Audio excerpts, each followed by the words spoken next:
इतने सबूत लाए कि वो 301 सर्वे नंबर से लेकर 313 तक उनका जगह है, 25 एकड़ में उनका फार्म हाउस है। वो फार्म हाउस इलीगल कंस्ट्रक्शन है। वो इलीगल कंस्ट्रक्शन में उन वहाँ ही रह रहे हैं। वो पुलिस वाले पे रिपोर्ट दिए, कोर्ट में डाला है। इसीलिए हम लोग ये पूछना चाहते हैं कि अगर आप म्युनिसिपल मिनिस्टर रहे, ये जांच सही तरीके से नहीं चलेगा, तुरंत आप रिजाइन दे देना म्युनिसिपल मिनिस्टर को। इसीलिए जांच सही चलना, जिसने जिसने कल्प्रिट से उन लोगों को पनिशमेंट मिलना बोले तो केटीआर को सख्त उसको बरतरफ कर देना मिनिस्टर से। और दूसरा, हमारा भाई लंदन बैरिस्टर, आप लोगों को सबको मालूम है, मेरा अच्छा दोस्त भी है, अच्छा पार्लियामेंटेरियन भी है। उनके नाम बोलते हैं असद भाई। मैं असद भाई क्यों अंधा हो गए मुझे समझ में नहीं आ रहा। केटीआर भूखे में रहे तो असद भाई तो अंधा हो गए। ये अंधा होने का वजह क्या है मुझे तो पता नहीं।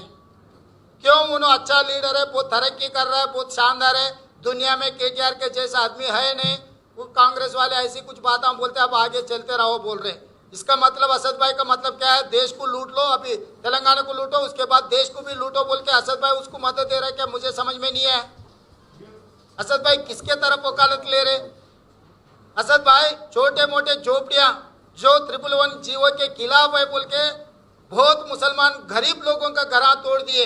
111 जीवो के खिलाफ ये बने, इनको हटा दो बोल के छोटे छोटे गरीब मुसलमानों का जगह खींच लिए ये सरकार।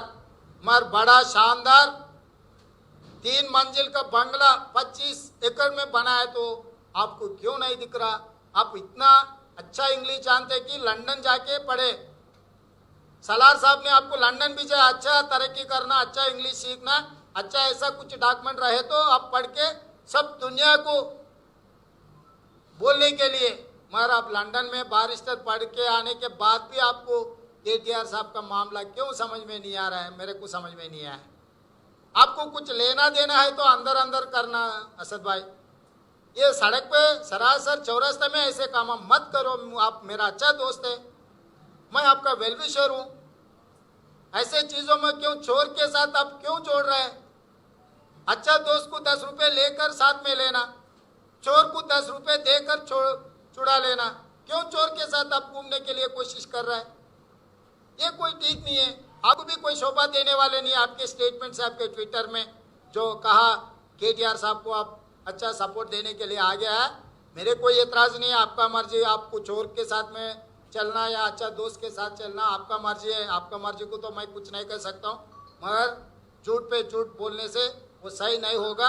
केटीआर का झूठ क्या है, उसका फार्म हाउस क्या है, उसमें क्या कैसे मंजिल बनाया, वो मंजिल को नेशनल ग्रीन ट्रिब्यूनल क्या डायरेक्शन दिए, उसके हिसाब से हम लोग लड़ने वाले हैं। उनके साथ में असद साहब रहने दो या ये लोग भी रहने दो, उनके जो भी पार्टी के चमचा लोग हैं वो चमचा लोग भी रहने दो, मगर इनको तो छोड़ने वाले नहीं है हम लोग। मुझे पता नहीं, असद साहब बोलना है। केटीआर साहब को हम डांटे तो केटीआर साहब को हम नंगा हाथ से पकड़ लिए तो असद साहब को तकलीफ हो गई। क्यों तकलीफ हो? असद साहब बोलना, मैं कैसे बोल सकता हूँ? मेरा भी दोस्त है, उनका भी दोस्त है। मगर अच्छा दोस्त को छोड़ के बुरे दोस्त के साथ में जा रहा है उनका वजह क्या है? असद साहब बोलना, मुझे तो पता नहीं। असद साहब को पूछना आप लोग, क्यों साहब ऐसा चोरों के साथ आप क्यों घूम रहा है बोल के। मेरे बारे में बहुत कुछ बोल रहा है, मेरे कोई एतराज़ नहीं है। सरकार उनका है, दिल्ली में बीजेपी का है, तेलंगाना में केसीआर साहब का है।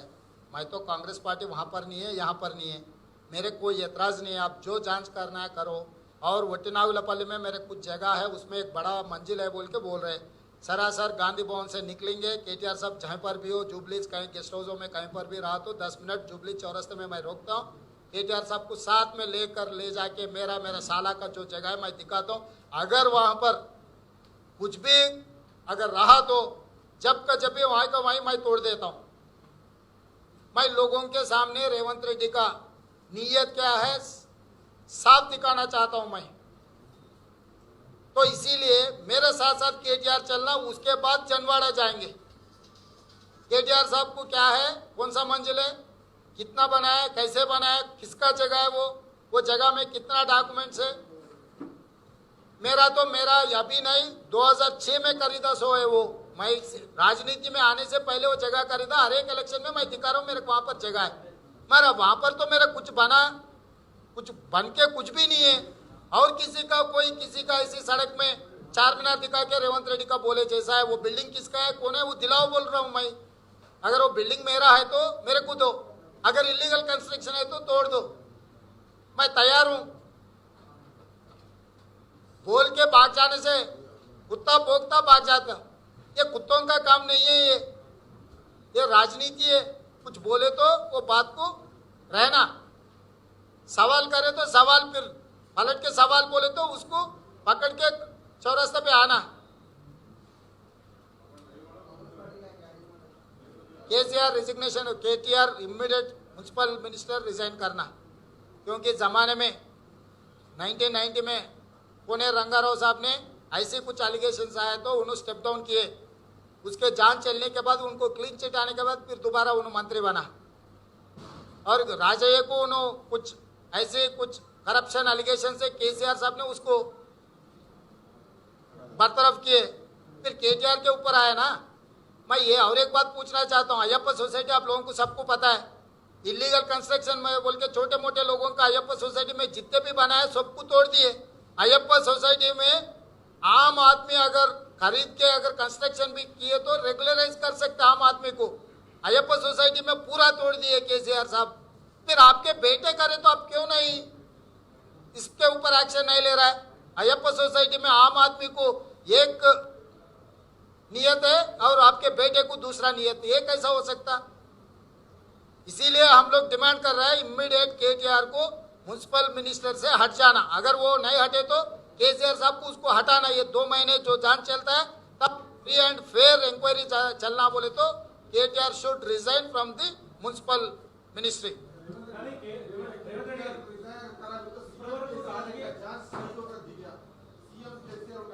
अरे फिर भी कोशिश करेंगे भाई हम तो। अरे उन्होंने बहुत बोलते हैं ना, मैं इतना ईमानदार हूँ उतना ईमानदार हूँ, मैं देश के लिए आदर्श रहूंगा, ऐसे बड़े बड़े बातें बोलते हैं ना, उसका नियत भी देखेंगे क्या है।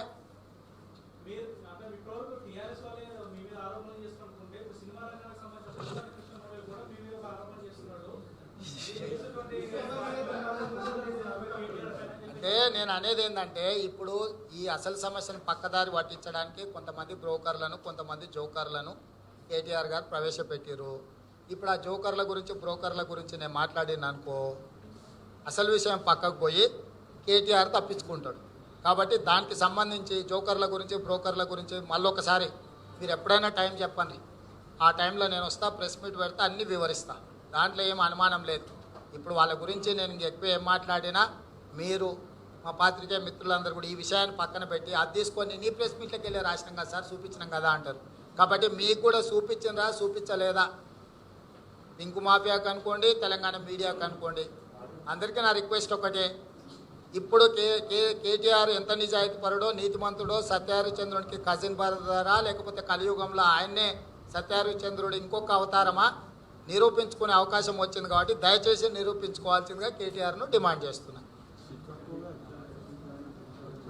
డెఫినెట్గా ఉంటుంది, చెప్తాం, దాన్ని అన్నీ ఒకేసారి చెప్తే అది చెప్తాం. సందర్భం వచ్చినప్పుడు వ్యూహం ఉంటుంది, ఎత్తుగడ ఉంటుంది పోరాటంలో. ఇప్పుడు వ్యూహాత్మకంగా అడుగులు వేస్తున్నాం, ఎత్తుగడ వేసినప్పుడు మీకు చెప్తాం.